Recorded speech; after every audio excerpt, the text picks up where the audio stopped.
All right, and we are live. What's up, guys? Welcome to the Fresh Air Podcast, man. It is Money Monday, one of the most important episodes that I wish more people watch, but, you know, people like being poor, so it is what it is. Rumble.com/FreshAndFitMan. Check us out over there. Also, CastleClub.tv. All the videos, by the way, the yacht video and the live show, they're on Rumble, guys. They're not on YouTube, okay, for certain reasons. Rumble only. Yeah, and to be honest with y'all, we're going to have to probably get rid of a lot of our content on YouTube. You guys are gonna have to go over to Rumble to get it anyway. Yep. So rumble.com/FreshAndFitMan. Thank God for Rumble, because if it didn't, man, y'all would not have these videos, because, you know, censorship is real. It really is. So we gotta play it safe. Videos are up on Rumble right now as we speak. So if you want the yacht party, we're gonna re-upload the yacht party so it's in full. I know that there's a little bit of lag there on Rumble. Yeah. We'll fix that. And then also, CastleClub.tv has a bunch of the behind-the-scenes stuff. Vlog will be up there from LA soon. We're still editing it. But and yeah. We have a recap video of what happened at the live show. Yeah, if you missed it on Friday, yeah, we got a quick little video for y'all. We'll show, and then we'll get into today's topic, man. Let's roll the clip. Let's do it.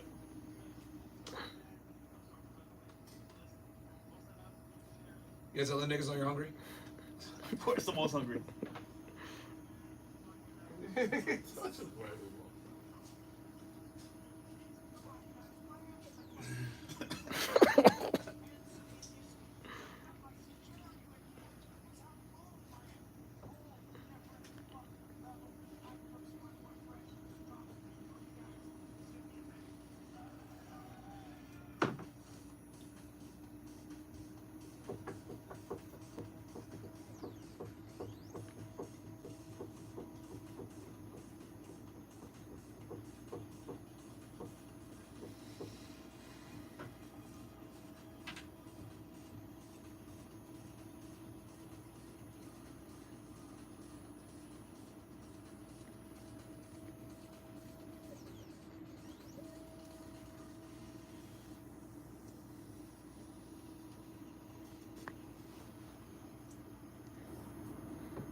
All right. Now, it was a good time. And for any of you guys, that was a good time. And for all the any haters that might be saying that was an L event, you're poor and you couldn't be there, so shut the fuck up, man. Fucking idiots. It was awesome event. It was whack. Nigga, you weren't there. Shut up. Ask somebody that actually went and ask them if they had a good time. They all had a great time, man. It was fucking a great time. We heard great reviews. Lit, yeah. The yacht party was awesome. The live show was great. I mean, yeah, there was a little bit of a disagreement between Wes and Andrew, but it was cool. It was pretty much handled. So yeah, man, people are gonna hate and talk smack, but that's the reality I've come to realize now. We got a good portion of y'all that watch this show just don't like us. It is what it is. Y'all are gonna have issues with us. You're never gonna like us anyway, which I never understand why you guys watch us in the first place. But haters are gonna hate, man. So whatever. It's part of the game. Look, if you were at the event, you had a great time. You told us in person, so it's dope. And if you didn't come, maybe come next time. But yeah, it was a great time, bro. We had a lot of girls there. Again, remember, guys, we only, just so y'all know, we didn't record like the whole boat. Like y'all didn't see like the a portion of it because, well, Bills, you pretty much stayed like on the second floor the whole time, right? Yeah. Or the main floor? we was up and down. You just move it around. Okay. You just had to watch and make sure you didn't get caught on camera. Yeah. There's some other things we couldn't show too. So Thank God, bro. yeah. Thanks, So it is what it is. But yeah, man, hey, that's just what I'm realizing. Like, for any haters in the chat that might be like, "Oh, it was like whack event," shut the fuck up, man. You weren't even there. Like, ask somebody that was actually there if they had a good time, and they're all gonna tell you it was a fucking great time. We got Rod in the house, by the way. He was there, man. Yes, sir. Oh yeah, let's get it. Shout out to Rod. Oh yeah. But Today's topic. Yeah, today's topic, we got Miguel and Charlie in the house. You guys have come to learn and love them or hate them. Some of y'all hate them for some odd reason. I don't know why, because they're gonna help you make a bunch of money. They hate money, that's why. Yeah, I guess so, man. So the current state of the marketplace for crypto. What's going Well, we should on? have them introduce And themselves first. Yeah. Intros first. All right, so yeah, my name is Miguel, Dollar Cost Crypto, DCC, Hex Jesus, a man of many names. Yeah, co-founded the Crypto Mindset course with Charlie back in 2020, and we've helped onboard 16,000 red pillars into the crypto space. So yeah. Yeah, Charlie from Cultivate Crypto, been doing the same thing as Miguel, helping people get into the crypto space since 2019. We helped Myron get in, we helped Fresh get in, we've helped the lovely crew in the background start getting in and making sure that they're in the right position for the bull market. So yeah, you can follow me on YouTube at Cultivate Crypto on YouTube. It's the best place to follow me. And I remember a couple episodes ago, you gave us some good advice about crypto. I wanted to jump into it to make money. Right. People were saying, "Oh, this is a scam, bro. Don't do it." Now look what's happening now in the marketplace. It's insane, but hey, there you go.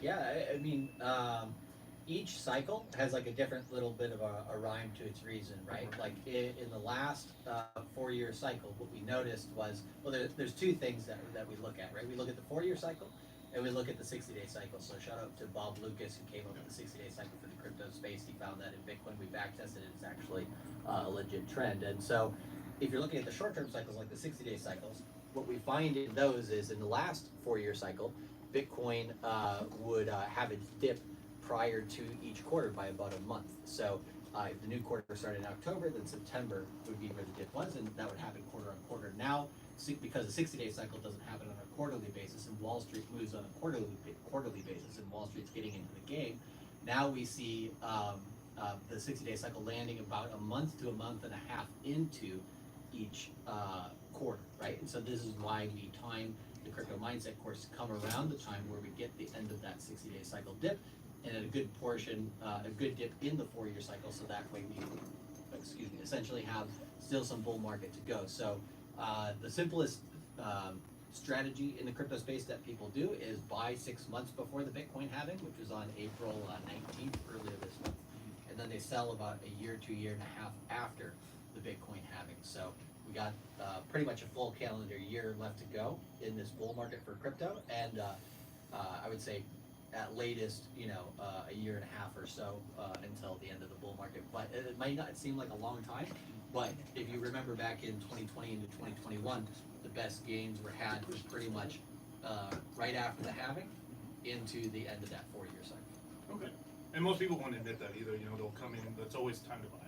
Right. There is times not to buy. Right. Correct. Yeah. And we try to be honest with everybody and say like, hey, we could be selling at the very top. We could have sold. Bitcoin hit $74,000 when just like the other week, right? Like basically mid-March. And so we could have been like, hey, we're gonna sell the course at this time. We're gonna talk about people getting into crypto at the top, get people into the top, and then what good does that do to anybody? It does nobody any good. It just you convert more sales, but it doesn't make any sense, right? So what we try to do as a business is make our customers more money than any of our products and services cost, right? And by doing this at the opportune time each quarter, we make sure that while the bull market's still going, people can get in and make a profit kind of from the get-go. So we tell people the simple strategies about how to get in and make sure that they don't lose their ass to begin with, and then how to ramp up risk once you understand this space more and more.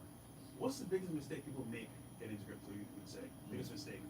I guess the biggest mistake is really not knowing what coins to buy, and then from there, leaving them on exchanges. Because when everything's good, everything's fine. But as soon as prices start crashing and legit, like the bull market's over, a lot of these exchanges run out of liquidity. They start having problems. They were kind of running deficits, and then you lose all your crypto.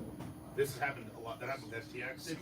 Safe, yes. Well, safe, yeah. Safe was just a scam off the grid. I promise you, it'll be safe. No, come on.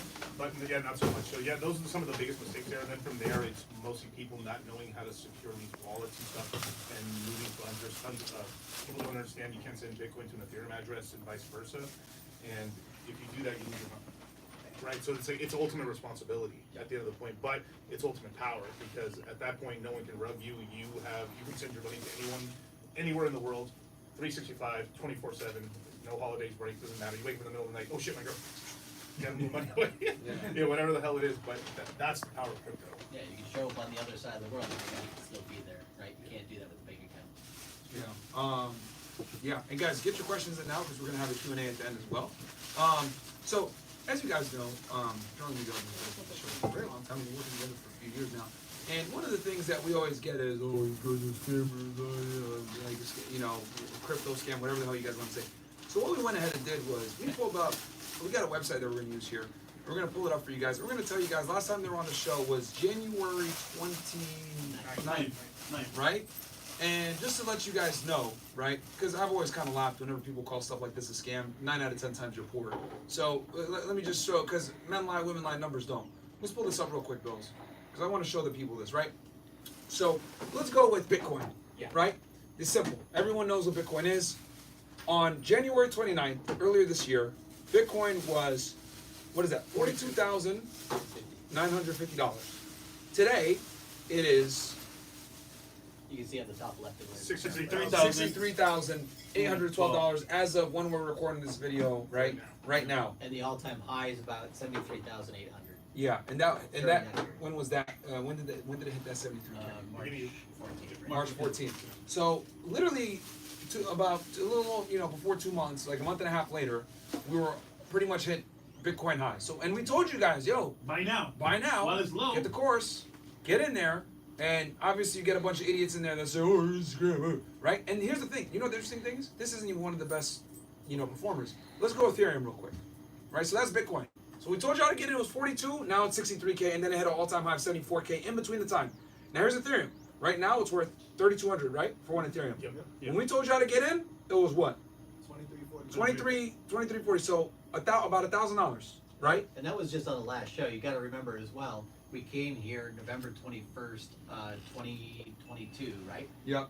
Literally, the day we were here on that show was the bottom of the 4-year cycle. Yep. Bitcoin hit 15,500. Yep. Ethereum hit about $880 at least, maybe a little bit lower. And so, like, this is just along the journey, It's just been going up, and we told And y'all those are the it was easiest going up because we got a lot of hate on November when we did it, right? Oh, this is a scam. Crypto's not even going up. Blah blah. It was all-time lows. Yeah. Then in January it starts to peak up a bit, and we're like, yo guys, get in now, buy while you can, Ethereum. And then on the last show also we mentioned a couple other coins. What other coins we mentioned? Solana. With Pepe, Ton Token, Phantom. Let's show Solana. Yeah. This one's interesting. So Solana at the beginning of the quarter and stuff, it was $100, shot up above $200, I think $220, $207 there, and then came back down. Right now it's at 130. So it doesn't matter if you had just listened to what we had said, you'd still be up like 37% on your money. Tell me what other asset class is going to give you all that. And I'm a real estate guy. I'll even tell you you're not going to get that in real estate Right. that quickly in a few months. So if you guys had listened to us and bought, whether it be Bitcoin, Ethereum, some Solana, right, and you took the action back then in January, you would have gotten significant returns. And I remember you saying Solana was okay, you already into that much in the Don't past. put this And on then you camera. saw, you know what? And you I'm put not this going, I on the lost it. I black see thing that that's here. right there. I'm hopping into it. And at that time, Solana was $18. Right. So we were recommending some 14. I bought personally at $18 to $25, and it went as high as 200 and change. And that's come back down. Now it's going to ramp up again to shoot back up again. It's going to go higher. And some of them, you guys have a crystal ball. Almost. Yeah. cycles. Was there another coin that you wanted to show on here? Let's go to Pepe. This is so Pepe. We were laughing about meme coins. We were talking about Dogecoin and stuff like that. So Pepe's one that we mentioned, right? Okay. Bro, we need a pug coin. Yeah, this coin was legit. So you can't tell with all the zeros, but effectively, it went from $400 million market cap to currently $3 billion. If you have them press market cap, you can Yeah. look at that So where it says price, it says market cap right there. because it's hard with all the zeros. So basically, Okay. So you So go what- back to the yeah. beginning. So basically, if you put $1 into this, right, it went from like 400 all the way up to the 3 billion and stuff like that. You're basically up almost 8 times on your money. Damn, they got Pepe. If you have Pepe, exactly when we talked about it last time on the show. Wow. Yeah, And and it's because we went into a meme coin season. gotcha. Yeah, which we were playing around with it because everyone was making. We were like, what's a coin every fucking bartender, every stripper's got in Miami? Okay. It's going to be it was Shiba Inu and Doge, right? Yeah. And we told our guys, get whether we like it or not, Dogecoin is like the it's like the Bitcoin of the meme coin, just because of how old Gotcha. it is, right? So even a meme coin example went up. Guys, I think the takeaway here is that if you had just simply listened to us and at least got the course and bought, whether we're not telling you to get Pepe, we're telling you like if you got like a stable coin like an Ethereum, Or Bitcoin. you would have been way up. Or you got Bitcoin, you would have been way up, right? And then Solana, right, pretty stable, went up. The high was 220, you said? 220. 220, and then now it's 137. So even if you bought it back then for 100, And bought a look, couple, you would have made a If bunch you're more. unsure, that's fine. Do your own research. Yeah. Yeah. Well, that's what we give people the keys to do in the Yeah. course, right? Is we show them, hey, here's how to do research. Here's the research we've done. Here's the tools that you can use to double check our information and double check the research at any angle you want, right? And then go out there and you press the red button, you press the green button, you press buy and sell of your own volition, right? And so we put that mindset in people of like, hey, you're responsible for what you do, but hey, here's some fish, here's how it works, You teach them how to fish too. Right. Right? You get people right that just say, hey, just tell me what to buy. Like I'm like that. What should we get? Yeah, get we this. can talk about that today. Right? But then obviously some people want to learn on their own so they can look at the charts. They want to nerd out and do it themselves. That's cool. Yep. But I think the main takeaway here is that don't listen to brokies, guys. Like that's really my main thing. Is like brokies will sit there and say it's a scam, it's bullshit, blah blah blah. Well, the numbers don't lie. If y'all had bought when we told you, you would have been up damn near double or triple your money, or been up significantly if you had listened to what we said. Because we tell you guys, yo, we're bringing experts, so you don't have to. They do the work. You want to learn? They teach you in the course or whatever. But if you guys had just listened to some of the simple suggestions there, y'all would have made a bunch of money. Actually, we met a guy who watches our show all the time. Yeah. Mondays especially. Yeah. In that spot we went to. Okay. He bought at the low lows. He's working as a server Yep. for this club. Yeah. Security. Yeah. Security. Actually, yeah, Security. Yeah. Kind of find out, he bought at the very bottom, like I said earlier. Mm. You know how much money is in his account right now? How much? 70K. And he gets paid an hour, $15. Yeah. Nice. Isn't that crazy? It's life-changing From money. one It's life-changing money. And it's like, oh, why am I in this job forever? I can't get out. Nigga, you don't take chances. Yeah. And also, calculate chances. So it's like, bro, if you want to make a change for yourself, He bought at the bottom. Like he took a chance. He bought at the bottom, and then now he's up significantly. He could walk away from the and job just show if me on he his really phone, wanted like, to. everything. It's like, yo, Yeah. props to you, bro. Good Yeah. job on that. You know, So, it's fantastic. Yeah, kind of like you said before about common mistakes, right? Like that's the other thing is like sometimes the course is great for insurance, right? Hey, here are all the mistakes you can make. Here's the shit you don't want to do absolutely, right? Don't do this stuff, right? Of course, people still sometimes you tell them don't do something, they go out there and still do it anyways. But yeah, you just like what do you call it? You mitigated your risk by tenfold just simply by knowing what not to do in the market. That's almost as good, yes. if not better sometimes, than knowing what to do, right? And now he's gonna buy property with that money. Smart guy. Yeah. So there you go. It's life-changing money. You know, like we were some of the first people to talk about ton token, which people didn't even know what that is. That is Still don't know what it is. Ton token? Ton token is Telegram. You know, Telegram app. It's Yeah. it's their TON. cryptocurrency. Yeah. Oh shit. When we originally started talking about this, this was just at $1. When we came on here, it was $2.08. Today it's $5. Wow. And it peaked up here at about $8 for just under. You could maybe make a killing with some of these alternative coins. Yo, Well- what's that coin that you mentioned? Yeah, Yeah, you can laugh at this, man. This is You guys hilarious. can laugh at this. So I've got a buddy of mine who made an exchange on Bullchain called 9-inch. Yeah, it makes a coin called BBC. Big boy. Big bonus. Big Coins, man. Yeah, but it's done really, really well because Then you can pull BBC up out there. I threw a really big amount of money into Pause. You see, y'all know these guys were advanced, right? So they can. We're not telling y'all to do that. No. They're just telling a funny story for you guys. Yeah. Whoa! No.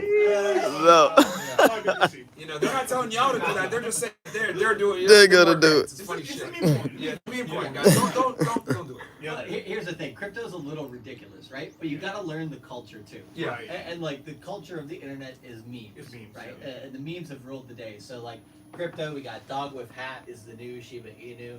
Fucking Cocky Inu is owned by the Avalanche. Corporation. You can't make this shit up. You can't make it up. You can't make it up. You can say cock.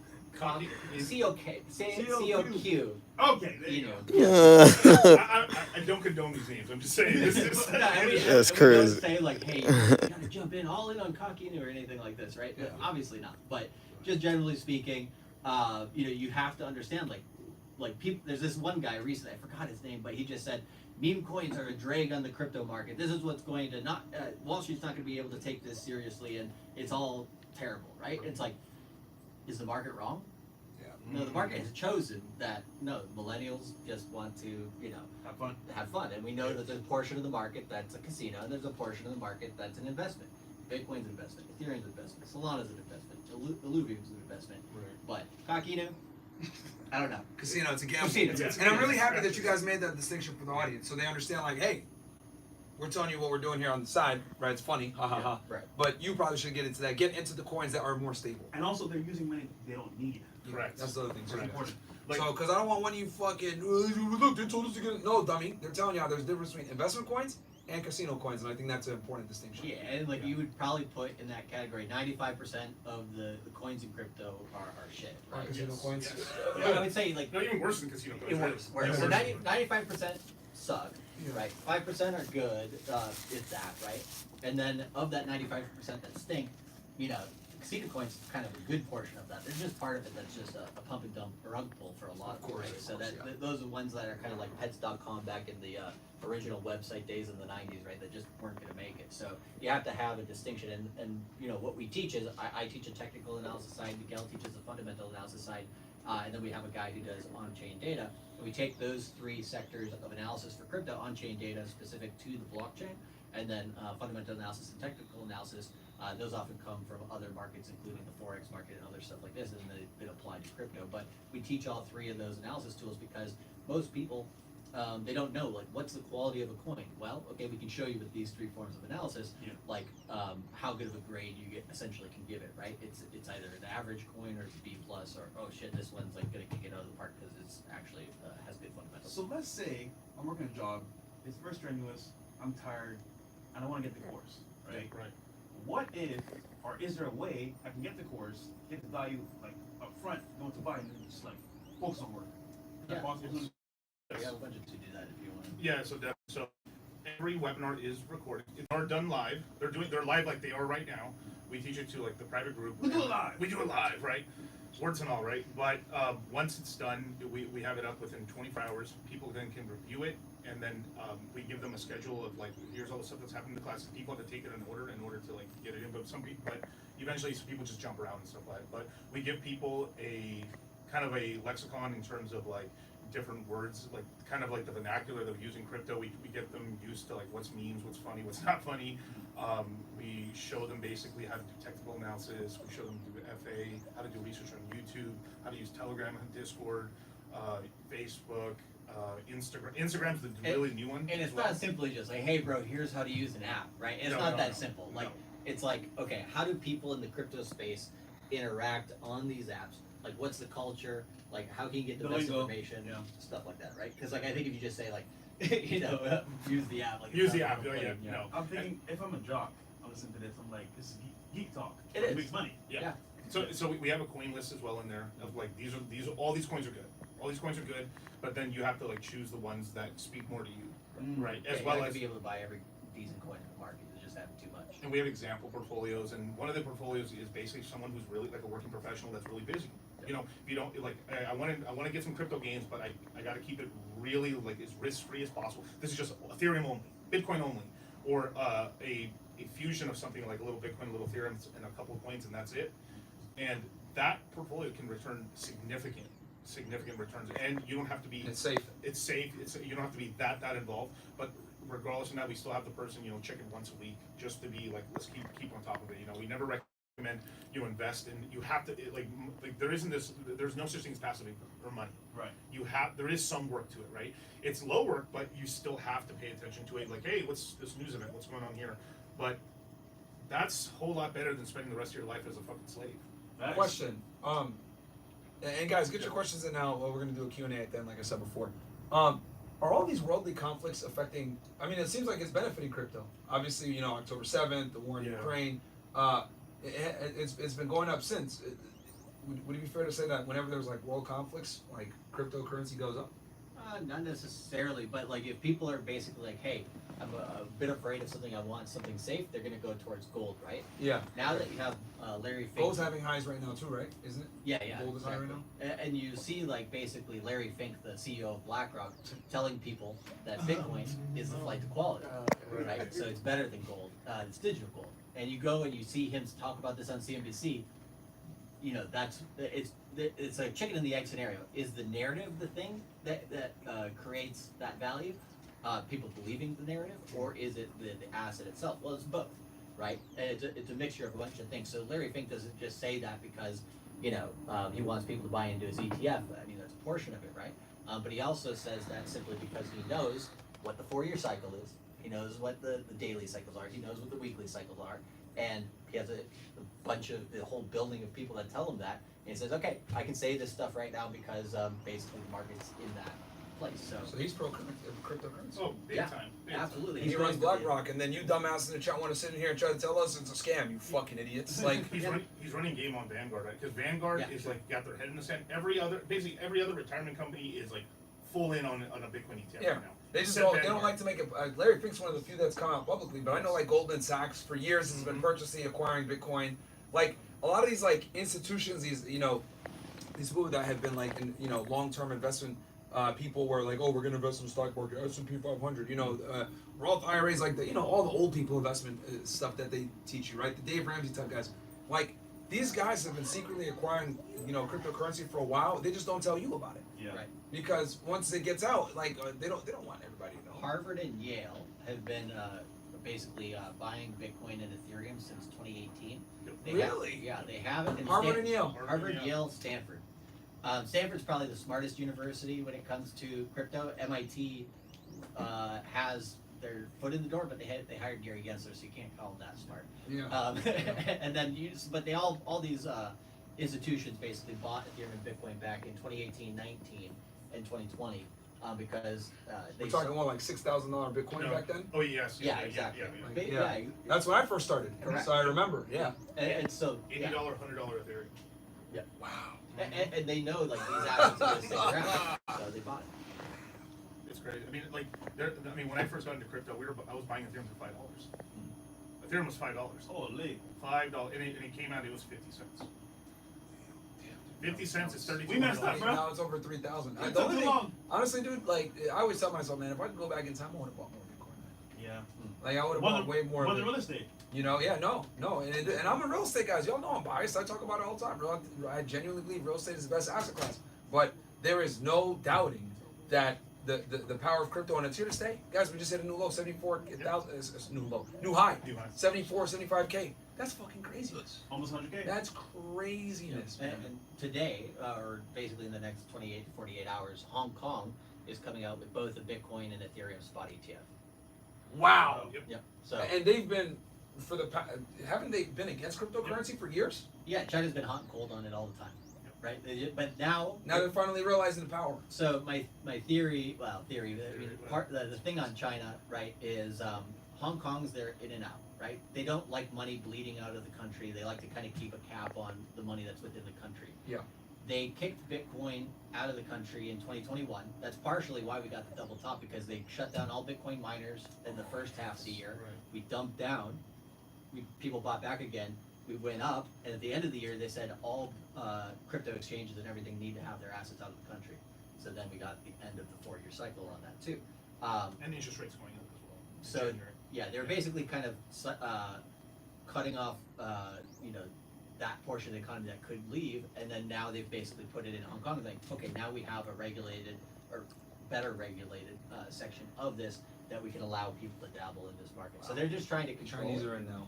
Yeah. So let me ask you this, because last time you guys were on, we had a lot of talk about this ETF Correct. project. Can we talk about that and give an update? What's going on with that? So obviously the Bitcoin ETF passed. Everyone was saying it wasn't going to happen. Never, never, never.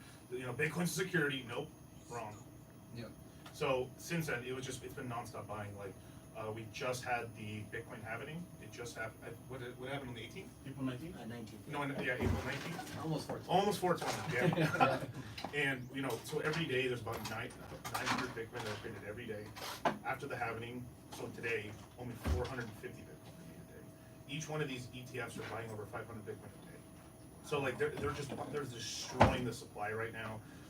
And this is why the price keeps ratcheting up and stuff. Because I mean, imagine like you're a boomer right now. You throw a little side money into this ETF, and you're like, holy shit! They throw 1% in it, and they're up like 2-3% on it now. They're like, oh man, this is some serious. Compared to other ETFs, that's a wild return. That's a wild return. Now, BlackRock and all these guys are charging fees up the butt off of it, but everyone's making money on it. So that's what's happening. Is that this is why the ETFs are so huge, because it's the first time you're having retirement funds, retirement money jumping in. That's the biggest asset pool on the planet. The traditional Yeah. investor 401k, is okay. 401k. Those guys, right, your grandparents, etc., those guys are okay with going into ETFs, Yeah. Correct. right? They feel way safer. It's on the exchange, okay, I get it, whatever it may be. They're way safer being on the ETF, but I mean, it proves that it's here to stay. And then I think we talked last time, so there is a Bitcoin ETF now, Correct. and then isn't there an Ethereum ETF coming? So Applied. it's applied. So they're so BlackRock's really the one trying to get it passed first and stuff. They're the first movers on it, but it can pass anytime from now to it looks like August 7th.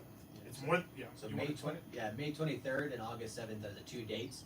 that have the next deadlines for them. So ARK Invest, which is Kathy Wood's. When did the BTC ETF come out? January 10th. Okay. Yep. Okay, And- come out right after. And so the January 10th ETF deadline was the final deadline for ARK Invest, which was Kathy Woods' investment fund, right? She's big in Tesla and Bitcoin and different things. But the actual final deadline for the Bitcoin ETF for BlackRock was in March of this year. But they passed it on the time of the ARK Invest one, so a little bit early actually. Okay, so Right. it came earlier. And so for Ethereum, it's the same process right now. We have May 23rd is ARK Invest final deadline, but the final deadline for BlackRock is August 7th. So BlackRock is 276 and 1 versus wins versus losses on ETFs.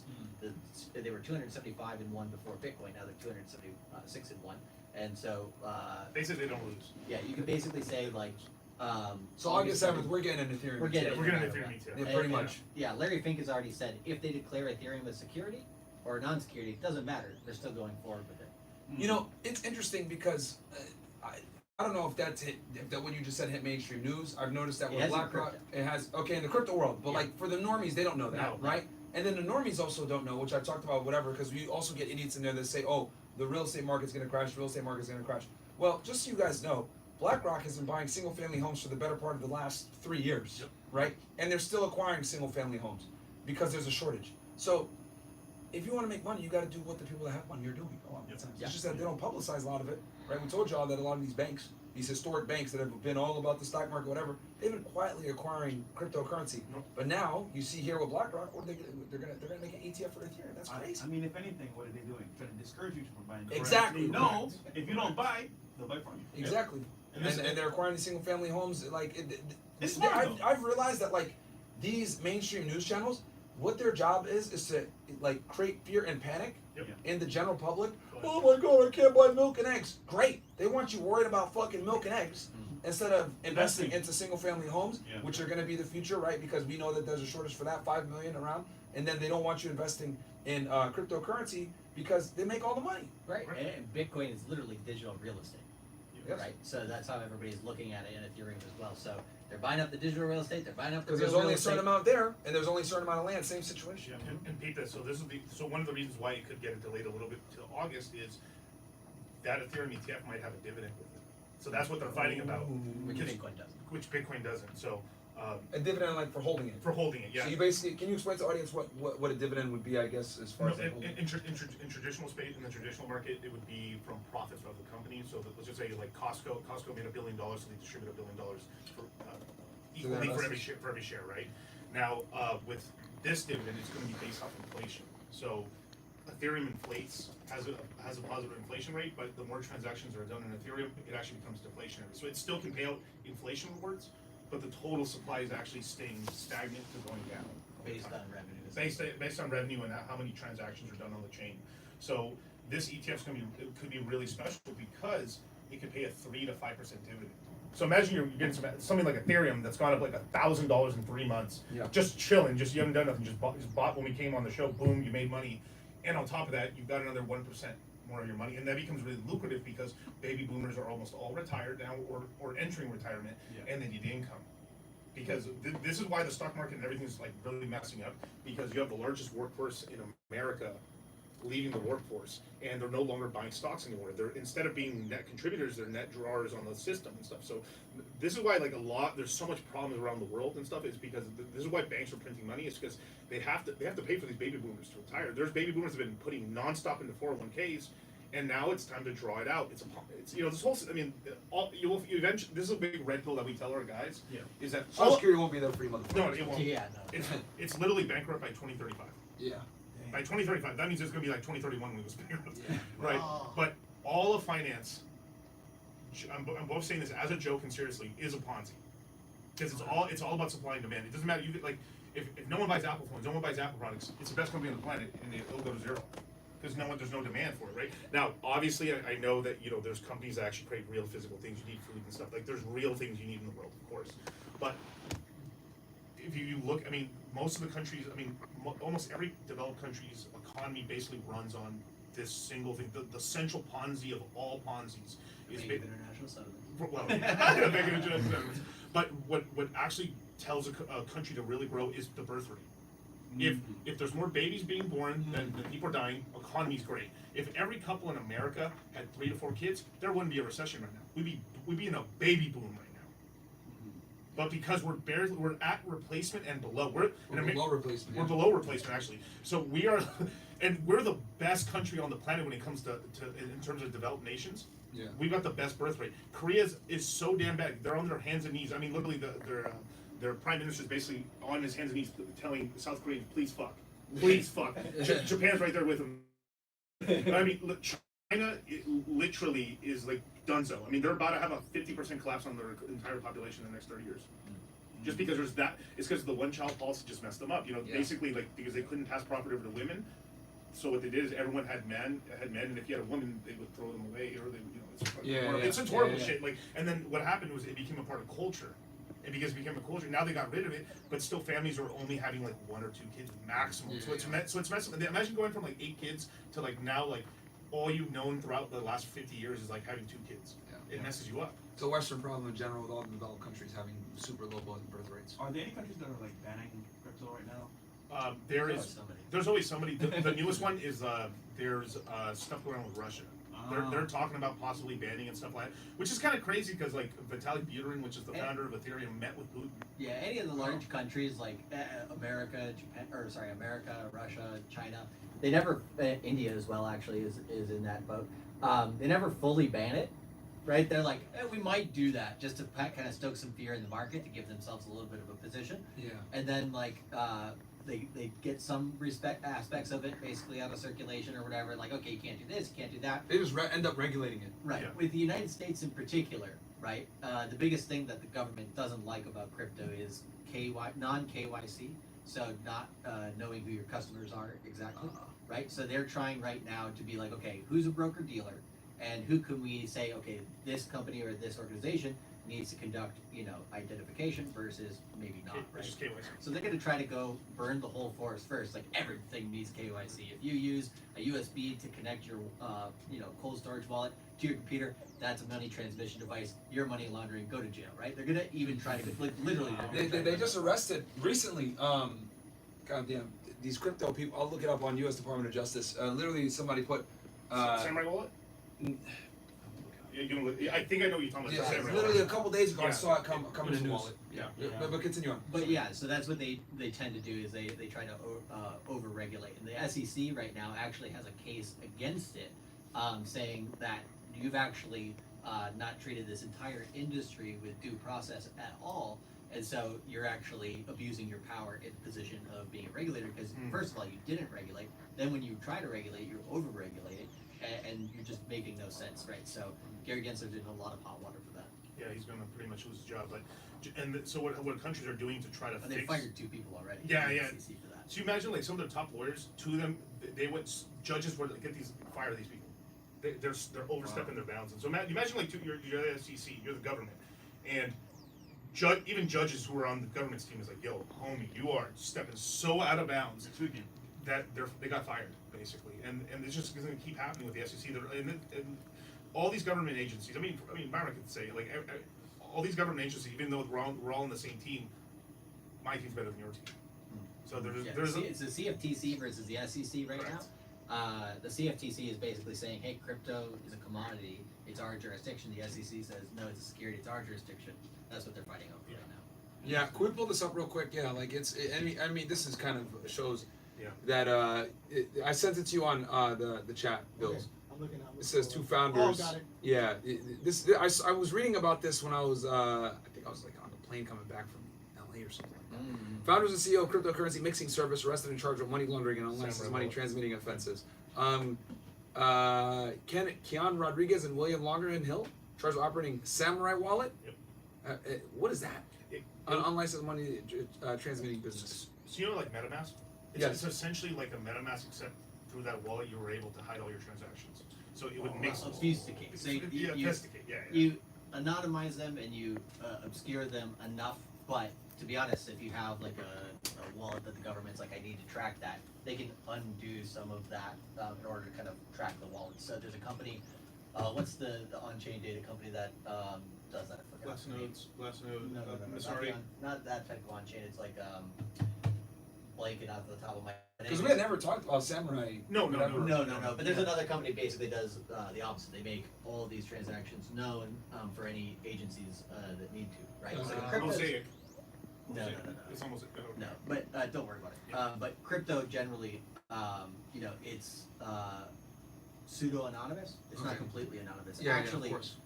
who was it? I think it was Elizabeth Warren. She was going after crypto for being, shadowy supercoders and all these terrible people who are, trying to money launder and hide all their stuff. It's like, no, you clearly don't understand what blockchain is, because if you did, you would understand Yeah, it's that all shown. It's the all, worst way all to these do things it. are available forever for everybody to know. All they have to do is find your ID, find your wallet, put those together. Now all of a sudden They they got find The you. transaction's Yeah. there. Yeah.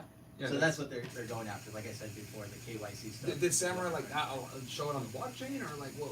They probably weren't too helpful to agencies, I would guess. Like they're usually like Telegram in terms of like an encrypted application like Signal.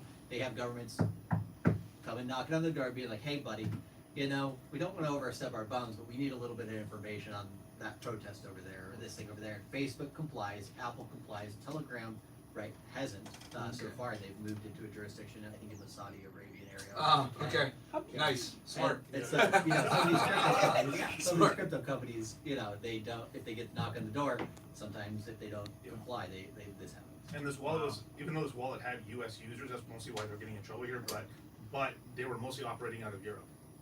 So they were mostly like a lot of Europeans were using this wallet, but it was used by a lot of Americans as well. So, but this is being used and basically what it does is like what it does. You know how every single crypto can be broken up into like 1,000 little pieces. Yeah. So what it does is it puts Chainalysis. there. That was the company I was looking for. Anyways. So it puts all the crypto in one big. I'm really simplifying it, but imagine it puts it all into one big. Because I didn't understand it when I saw it. I was like, why are they being charged? I didn't even understand it. So imagine I have an account here, and then I deposit my crypto. It's just an exchange, like exchanges or mixers almost in a way, where like it all goes into one big wallet, and after a while, after it stays there, you don't know which Ethereum is yours.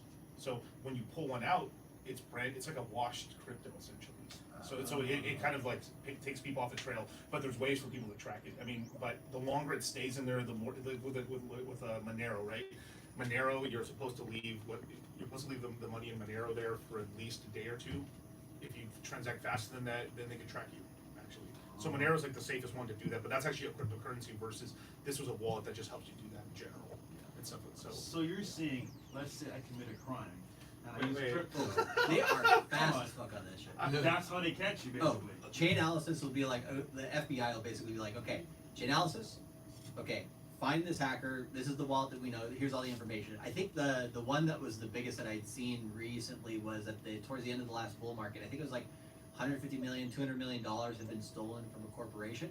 Within 24 hours, they had this guy geolocated, tracked down, and had authorities at his door, basically being like, hey bro, we won't throw you in jail for too long if you comply. Basically, go from a black hat to a white hat hacker, and basically help us, and you give back this money, and then you work for us for a few years, right? They've done that with other hackers in the past. In the early internet, back in the 90s, there was a bunch of teenagers who ended up hacking into the United States government systems, and they don't want to throw kids necessarily in jail, so some of these guys, they work for agencies for like 10 to 15 years. It's kind of the same story as the Catch Me If You Can movie, right? That guy, I believe, ended up working as a federal agent for many years to teach, kind of how people get away with this shit. Yeah. No, I mean that's wild, man. It's questions now? Get some chats? Yeah, we can hit some chats here, guys. Let's get your questions in. Interesting stuff. Ricky Jones goes, shout out to Charlie and Miguel, was in Q1 2024 course and Citadel. I've invested a good chunk of fiat in crypto, and seeing my money double in a few weeks is insane. Myron pushed me to make $1 million in a year and lose weight. Now Charlie and Miguel got me on path. Hey, bro, that's what we're talking about, Good baby. job, Shout bro. out to you, man. Milk Sports goes lactation. Okay. Element Howard says, "What's up, guys? Was an honor to meet you guys this past week. Shout out to Charlie and Miguel. Just signed up for the course. Hey, man. Shout out to you guys. bro. Link is below, guys, to get into the course. By the way, it closes on Sunday, I think, or Yep. yeah, Sunday. it'll close You on guys Sunday will for us. keep it open this- So get in there, guys. Honestly, like if you had listened to us before, you win a bunch of money. And thankfully, we're not in the highs right now, so you can still get in now at a decent price. Yeah. And Go ahead, I'll please. give you a little bit of juice on that too. So looking at the 60-day cycles for where we're at currently and everything, Yeah. we've had this thing called a left translated cycle where we've been up for 19 days, and then you basically go down into about day 50, 60 on one of those types of things. I go into detail about it on the course if you really want to know the cycles, right? But it's too much nerd shit for this show. Top dork. Let's go. Yeah, top dork, right? Top dork. But essentially what it means is between May 9th to 19th, that's the most likely period to have lows on Bitcoin in the temporary short term. Ah. So on the short term When do the classes start? May 10th, Friday. Okay. So that's why we line it up. Smart. Yeah. And so like I'm trying to make sure you guys make money. Yeah. That's what I'm trying to do. Guys, you guys don't understand that if you guys don't make money, they can't They look do bad. it. They look Yeah. bad. Yeah. People Like- have to make money. You have to understand too, like we're not trying to we could have easily come here when Bitcoin was at 74,000. Yeah. And say like, look at the prices, holy shit, right? And then you guys would have bought, then you guys would have instantly and not in profit. So it's like, oh, I bought Bitcoin, I bought Ethereum. Oh fuck, I'm down a couple $1,000s now. They need you guys to be in profit. Yes. You guys got to understand. Like they don't. It's not a W unless you guys make money. You get W's. Correct. Yeah. And so if you look at let's look at daily cycles, let's look at 4-year cycles, and then let's look at liquidity cycles for how that affects crypto, right?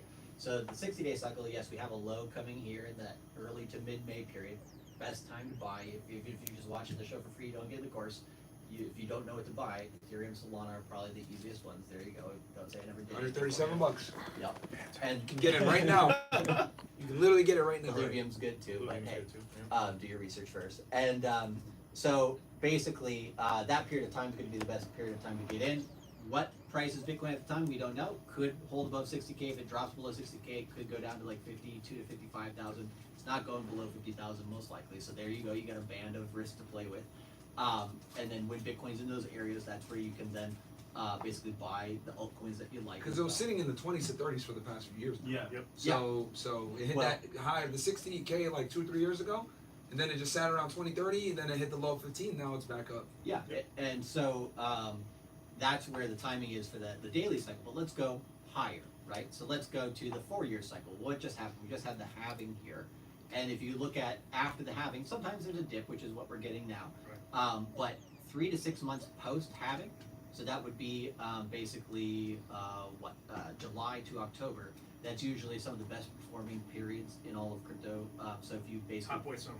yeah, if you prepare before then, prepare before the end of May, essentially, right? You buy in May and you don't go away, right? You do the opposite of what Wall Street does there for this particular cycle, simply based on the 60-day cycle and the 4-year cycle. Now, the two other things that you can add onto it, one is a crypto thing, one's a non-crypto thing. If you go to, I think it's capriolinvestments.com, I don't think that's the actual website, but if you put that in Google and type in production cost for Bitcoin, there's some really nice charts there from a hedge fund. And basically, Bitcoin's production cost is its value to mine one Bitcoin. How much does it cost? Before the halving, it was about $64,000 to mine one Bitcoin, and Bitcoin basically had gotten up to that number. Yeah. Now, to mine one Bitcoin is about $98,000. And Damn. if you look at the history, right after the halving, that doesn't necessarily meet the price. But 3 to 6 months after the halving, it does, which means probably most likely, based if Bitcoin's history is anything to go by, we should have a $100,000 Bitcoin within that period of time, simply because Bitcoin should go above that.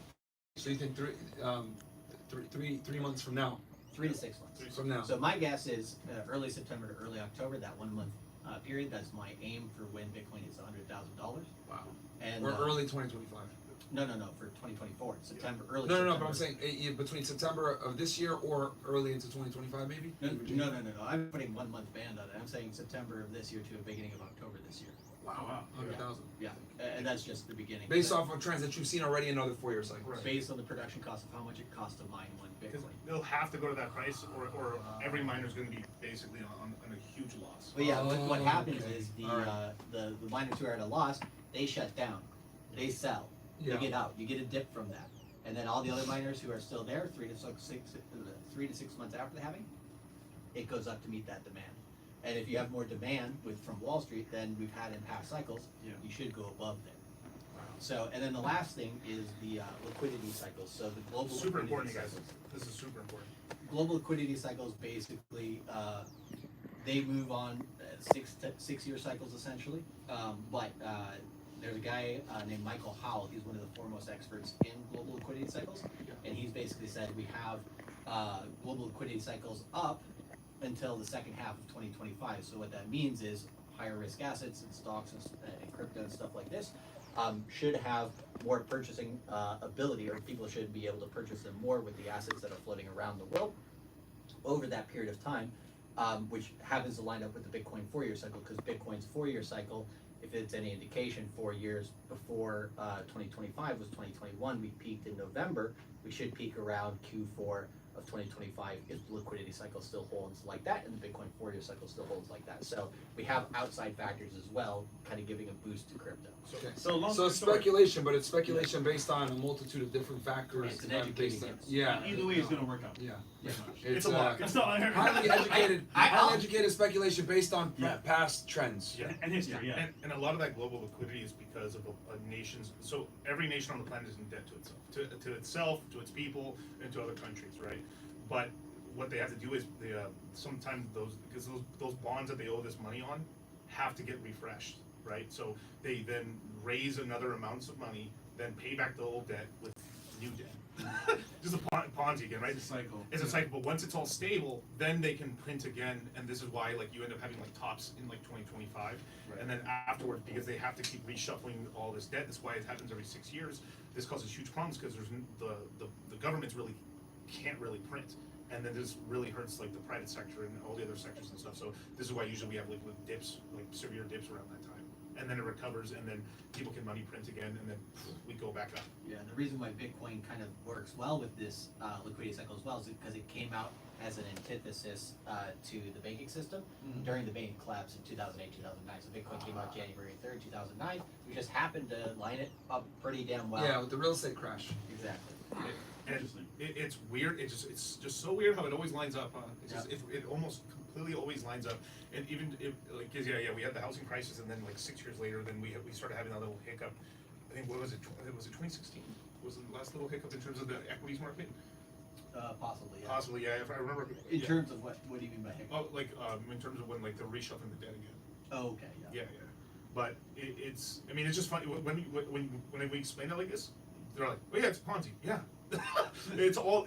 This is why I mean it's a red pill. This is what we call it the red pill of finance. Is because once you learn crypto, you can then put crypto terms on stuff, and then everything on the planet starts making sense. Yeah. 'Cause Oh, why is he doing this? Like, why is the politician sending money to this other country? Like, because there's kickbacks. Yeah. There's like, oh, I raise a bunch of money for you guys, 34 billion. Then you're gonna kick back like 20 billion back to us, or 10 billion back to us, or that 34 billion dollars that I sent your country, they have to spend it on my companies, Yeah. which is still like basically going back to me. It's a finesse. It's just a finesse. Yes, it's huge finesse. Yeah. Huge finesse. And Wall Street tends to use these terms to try to keep people out, right? Like all these fancy terms, ETFs and everything to kind of try to confuse course. people. Crypto's just like, yeah, it's a rug pull. Yeah. Or yeah, it's a pump and dump, or whatever it is. Those terms are usually a lot easier for people to understand. Because TradFi uses really big words and words that you don't really hear in normal speak, so you don't understand. So they make terrible things sound. Oh, that doesn't sound that bad. Oh, it's horrible, right? Like when the Federal Reserve says we're going to start increasing interest rates, people with money go, what? Yeah. And then freaks out. I mean, this. So every time interest rates go up or down after they've been like sitting there, the reason that markets like fucking freak out is because people are taking leverage on bonds. Because the first time that when the Fed, as an example, right, I called the top on 10-year bonds and stuff at like 5.25%. The moment the Fed said we're not going to increase rates anymore, it went down a full percent. 1 full percent in bonds is gigantic. Yeah. But because bonds are so safe, these funds take out a lot of money and put leverage on it in order to make more money on these bonds and stuff because they're generating a lot of income. And that one small fluctuation liquidates people. Then these guys who get liquidated have to then go sell stocks to pay back these bonds. Then the market knows, okay, bonds are not going down over time. Okay, cool. Now we know the strategy, and then the market's like fine after that. That's what's happened. So it's just basically like, oh crap, I lost my big ass like parlay shit. It was paying me a ton of money. Damn, now I gotta re-up, sell. I gotta sell some assets. I gotta sell some gold chains and shit. Now, okay, now we're back to making money again. And that's what happens. So it's because these interest rates go down steadily over a certain period of time, or they stay there for such a long time, you forget. Like the reason that the whole Silicon Valley Bank collapse happened was because these guys were like, oh, the interest rates are going to stay at zero forever. So they were buying like the worst 0%, like the worst debt. So they were buying bonds that paid nothing, basically. And when interest rates go up, the price of the bonds collapses. Yeah.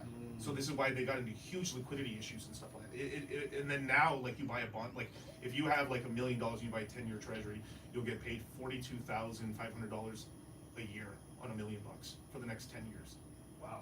Now, when interest rates start going down, prices go up. So then you could, so if interest rates were to get cut in half, you could sell that $1 million bond for like $1.4 million, and gotten like $150,000. There's an inverse correlation between the two. Yeah, because in order to get the same amount of yield, you have to pay more for that bond because yields are going down. That means you're getting less. You're getting less money on the bond. So that's kind of the game. And that wouldn't be that much of a problem. But then people use leverage. That means they borrow other people's money. This is why you can do that in TradFi, which is just normal because the gains are so low. Yep. This is why we've had tons of guys that came in from like trading currencies, Forex, that get wrecked in crypto because in Forex they use crazy yields. Yeah. Because like the Mexican peso versus the dollar might move like not even a fraction of a percent that day. So they have to use 100x leverage in order to actually make money, unless you have like stupid amounts of money. Their risk tolerance is super high, and Yeah. they take that risk tolerance and go into crypto and get destroyed. Yeah, because the daily movement in crypto for any given coin is 5 to 15% volatility. So a coin will go up 15% of the day. Is that a big move? Yeah, the day in crypto. Yeah. It'll go down 15%. But that doesn't happen in currency, so they have to go crazy with. Now that makes sense because Well, unless you had the Japanese yen, I guess recently. That's yeah, right. But that's like an anomaly. So, yeah, I mean, it's and guys, by the way, we actually had a full discussion on this stuff. If you guys are more interested in like bonds and everything else like that, we actually talked in treasury, all that stuff. We actually had a great conversation with George Gammon about this. Yep. Yeah. Last time he was on, he explained this really well. So go watch that episode that we did with George Gammon because he's a bond guy. He's huge into that. You guys So- did a Financial Avengers show as well with him. Yes. He actually talked about this exact thing I'm talking about with bonds. Yes. Because he did really well in that trade. Yes. Yeah. Yes. So he's one of those guys. Super That smart like, guy. yeah. So check him out, and he explains it in a very simple way too. Shout out to George Gammon. We got here Big Tings Aguan. Oh yeah, he was on the boat. He was Shout on out the to boat him. with He us, was actually. Shout out to Fellas, shout out to you. I'm still stuck in Miami mentally. It was a pleasure to meeting everyone. For those of you that weren't there, you cannot speak on the event. Thank you, bro. Big facts, bro. The experience was amazing. Networking was saying W to all my guys at FNF. Shout out to you, bro. I appreciate that greatly, Big man. Iguan. Yeah, see, the dudes that were there got Drinking good guy. shit to say, but you haters will watch it from the sidelines. Ooh, the girls there weren't even hot. Shut the fuck up. They're probably hotter than any girl you've been with. You are some weirdos. You think they weren't even hot, bro? You haven't even spoken to a woman today. Right? Like a lot of these guys are armchair fucking Exactly. criticizers, man. Listen, I've been at many parties here in Miami, and you only see the highlights. You don't see the actual parties itself. We should get a lot, by the way, but not everything. So we get it, guys. You know, you might be haters or whatever, but next party. Nigga we said get it was bigger. ratchet. You know how many white girls we had there? We had a fucking like, yeah, man. Anyway, And if, Alright. and if it was, who cares? Nigga, we having fun. Come on, man. Shark. Hey everyone, appreciate the show. Love the work. Question for Charlie and Miguel. I was a little late, but but I'm wondering if it's still good to buy now, as ANS and ANS soon, and you what? What is that, And you bro? answer the question. Wait, my nigga, what is that, bro? So I think he was kind of listening to what I said before, but maybe not. I don't know. But basically, I think Like, the what answer to the is question that? is just simply like, is now a good time to buy and do you sell in a year and a half, right? So yeah, pretty much buy now. I suggest that you buy whatever it is in the crypto market that you want before the end of May. Before the end of June or mid-July is the absolute latest for the current quarter. And then, yeah, if you sell basically dollar cost average out starting a year from now, and then about a year and a half from now, you're fully out of the market. The simplest way. We're just buy and to hold. cycle. Smart thing to do is buy and hold. Yeah, and like, yeah, that's an interesting discussion too, right? Yeah. Do you buy and hold only, or do you sell some, right? So the name of my channel is Cultivate Crypto because we're not trying to cultivate dirty fiat dollars. That just happens by extension, right? Yeah. We're trying to cultivate more Bitcoin, more Ethereum. These are Absolutely. the two coins in the market we want more of, right? So Because at least you know it's going to go up. Right. At least. right, To so your some Bitcoin degree. and Ethereum that you buy, and maybe one altcoin that you have a long-term vision on. Maybe it's Solana, maybe it's Pulse Chain, maybe it's something else. You buy those, you hold those, you can keep those forever if you buy them cheap enough. We're still at a cheap enough price for a lot of them. You can do that, right? Yeah. But then there's going to be a portion that you use to outpace the market because there may be the meme coins, or maybe it's a coin like Alluvium. Risk, Get in, get out. riskier place. Yeah, Alluvium's a good one for the GameFi space. Alluvium basically is probably the premier game for the cryptocurrency space. Basically you battle in the game like a Pokemon type game, and you It's like Power World. You win. Power World. Yeah, it's like Power World. Or Crypto Zoo. Sorry. Right. As it was supposed to be. But Yeah, yeah, it's supposed to no, be, yeah. yeah, it was supposed to be, but Did he ever pay people back for the stuff? Shout out CoffeeZilla. I don't know, man. I don't know if he has. Hopefully. But this particular coin, right now, it's about $100. Yep. The all-time high was $1,800. Mhm. They're coming out with their game either end of Q2 or early Q3. There's a few other games that are going to be playable that are other titles that are on PC, PlayStation, and Xbox that are crypto-based games that are now also going to the mainstream around July.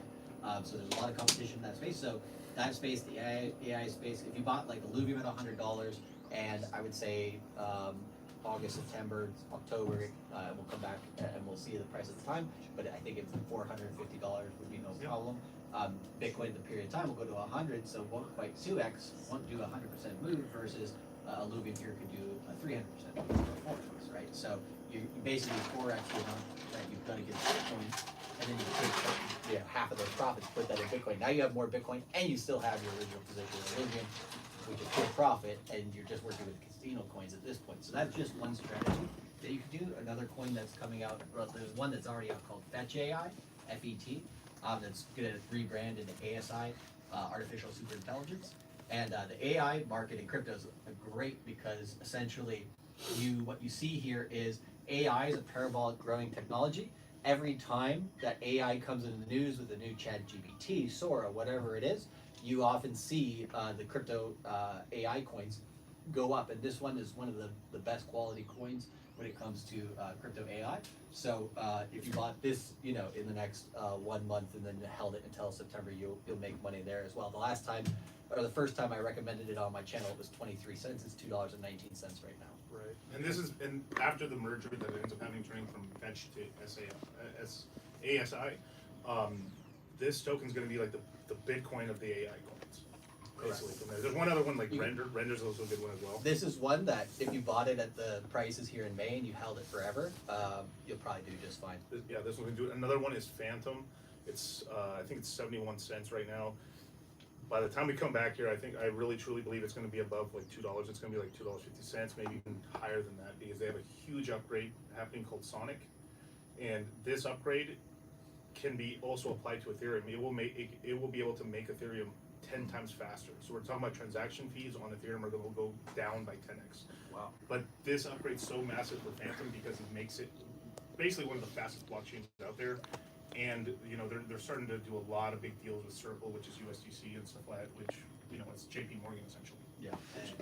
And if there's anybody in here in the chat or whatever who's like really into crypto, there's a project called Aerodrome as well. Shout out to those guys. Base protocol. Yeah, on Base protocol, Coinbase basically made a layer 2 blockchain or made a blockchain that's fast and works well. And that right now money is flowing into there, so new liquidity is going into there, but there's not many solid projects that are on there. So Aerodrome is probably one of the best projects on the Base protocol. That it's already gone up quite a lot, but it's going to go up even more simply just because more money keeps just getting funneled in there. And why is that? Because everybody was like, okay, Solana did really well. Then there's this thing called Base, which is Coinbase's network. I think Coinbase is pretty much well known, right? So everybody in crypto is like, that's gonna fucking do well, of course. So all this money just going in there, and Aerodrome is a big benefit of that. And the big secret that's not a secret is that people are using things on Base protocol because they believe in the future there's going to be an airdrop. So at some point they think Coinbase is going to make a coin for Base protocol. Yeah. So if you've been using it, you've been yield farming, you've been playing around, that means you're going to get a fat drop of cash. Basically, these airdrops are massive. I mean, people who were using Jupiter back in the day got a big airdrop and stuff like that. It was like, I think it came out from 50 cents to $1.50, and people made a lot of money with that. Were using that stuff like that with Phantom and stuff like that. And this is why we tell people just obviously make a brand new wallet and then play around with everything, because sometimes you get credits for stuff. Yeah. And you actually receive thousands and thousands of dollars. What day is it today? The 29th? Yeah. April, yeah. Literally, there's 24 hours left right? We have basically we have some connections with the Alluvium Foundation, just in terms of like networks that we've worked with there.